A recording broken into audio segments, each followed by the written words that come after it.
মির্জাপুরের পথ ধরে হাঁটতে হাঁটতে মনে হয় সময়টা আজও থেমে আছে, শুধু আমি একাই বদলে গেছি।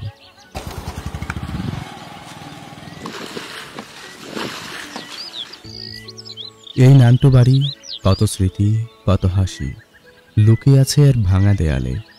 এখন শুধু নীরবতা, অথচ ভেতরে যেন আমার শৈশবগুলো গুমরে কাঁদে। এই স্কুলের মাঠেই তাকে প্রথম দেখেছিলাম।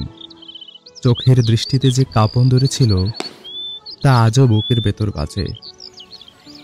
তার হাসি ছিল আমার প্রতিদিনের আলো। ব্রহ্মপুত্রের ঢেউ যেন আজও আমাকে জিজ্ঞেস করে কেন তাকে এত ভালোবেসেছিলাম। উত্তর খুঁজে পাই না, শুধু দেখি ঢেউয়ের সাথে ভেসে যাচ্ছে আমার সব না বলা কথা।